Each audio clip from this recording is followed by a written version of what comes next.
And I think as recruiters, we massively underestimate how much it costs to win a customer. And we think that when we're doing it, it's free. But it's not. You're spending a huge amount of time to win every customer that you win. And so if you work that out by how much, maybe not how much you're paying yourself, but how much you should be paying yourself, or how much you're paying your staff or whatever, actually the cost per customer is already really high. That's true. And some people aren't going to respond to outreach, and some people are going to come in through different ways. It was 6 months into running his business. Tom Froggatt was sitting alone in a small office with no windows, making cold calls to clients who didn't want to talk to him. After 3 days of silence, he realized something had to change. I've never really looked at what other recruitment companies do very closely, because I think the sector's starting to innovate over the last few years, but it's been slow to innovate, right? That moment became a turning point in a career that spanned 2 decades. Tom started out at S3, where he became a top biller and opened their New York office at just 25 years old. Back when I started in recruitment, the problem that we were solving was actually access to talent, right? We didn't have LinkedIn. My team look at me like I'm absolutely crazy when I say that now. It's like, well, how did you do any recruitment? Right.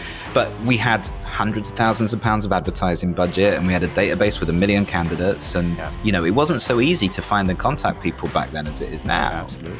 In 2017, he launched Singular, a biotech search firm that's grown into one of the leading specialists in Europe. So I was really clear that by the time I left, I really wanted to build a business that was really genuinely specialist. There were a number of biotech recruitment companies, but very few of them focused on the very scientific, very technical early drug discovery part of the market. Welcome to the Resilient Recruiter podcast. I'm your host, Mark Whitby. In this episode, Tom shares how he rebuilt his approach to business development, moving from cold outreach to a system built on content, paid campaigns, and data-driven processes that generate consistent client demand. One of the biggest things was start a podcast.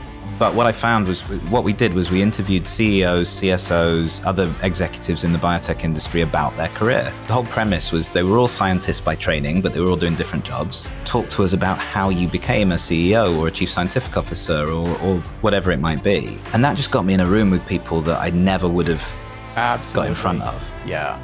We also talk about how he turned a £200,000 loss into a launchpad for innovation, spinning out an AI company called Versapia. If you've ever felt like the methods that worked for you in the past just aren't working as well anymore, this conversation will give you a new way to think about marketing, systems, and scale.